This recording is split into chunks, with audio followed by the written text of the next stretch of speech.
Aujourd'hui, sur le net, les internautes américains continuent d'exprimer leur colère face au shutdown.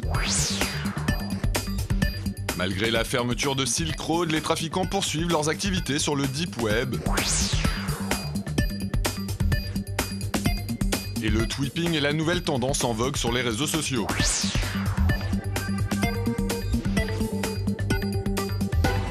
Faites votre travail pour que je puisse faire le mien. Voici le message que lance sur Twitter l'internaute Jackie au Congrès américain après une semaine de paralysie gouvernementale.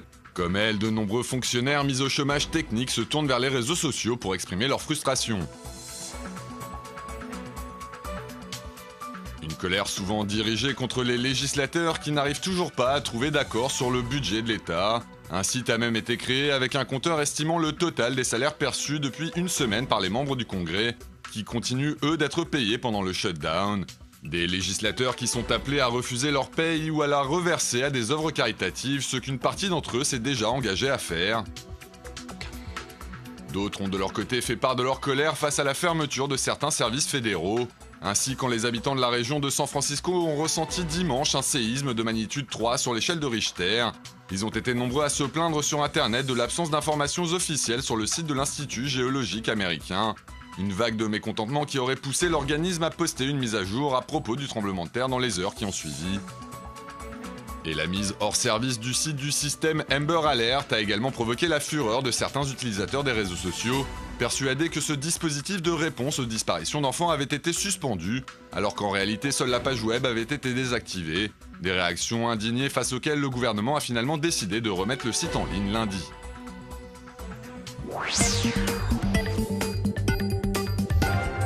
Les autorités américaines ont annoncé la semaine dernière la fermeture du site Silk Road, un marché noir de produits illégaux où les internautes pouvaient acheter toutes sortes de stupéfiants.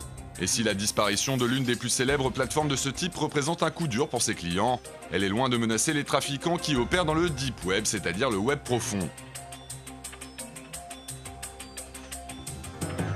Une constellation de sites non référencés par les moteurs de recherche et qui constituent la face cachée d'Internet.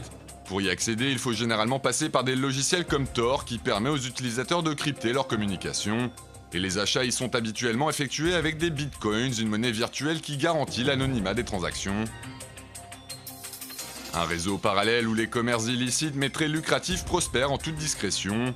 Drogue mais aussi ivoire de contrebande, logiciels de piratage, fausses identités, images pédopornographiques, armes à feu ou même contrats de tueurs à gages. Ces produits et ces services continuent ainsi d'être proposés sur des sites comme Black Market Reloaded ou Cheap Marketplace.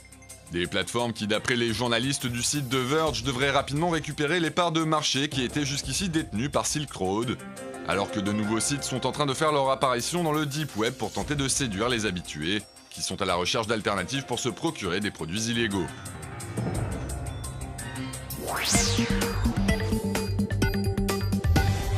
Dans le but de protester contre la surveillance accrue du web mise en place par la NSA ou des sociétés comme Google, le designer Sang Moon a élaboré 4 polices typographiques baptisées ZXX qui sont illisibles par les outils de reconnaissance de caractères.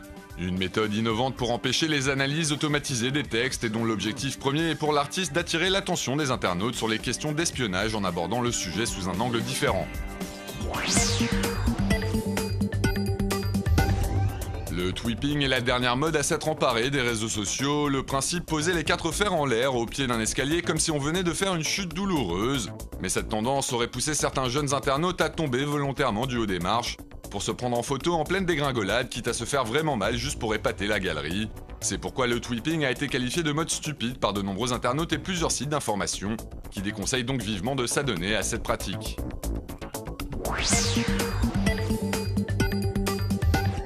C'est pour inciter les Australiens à apprendre les gestes de premier secours que la branche locale de la Croix-Rouge a réalisé cette vidéo d'animation pleine d'humour qui circule actuellement sur les sites de partage. Un court clip qui rappelle que si les pansements sont bien utiles pour soigner les petits bobos, ils ne servent pas à grand chose en cas d'accident plus grave, d'où l'importance de savoir quels gestes effectuer en pareille circonstance. Une initiative originale à découvrir au plus vite sur la toile.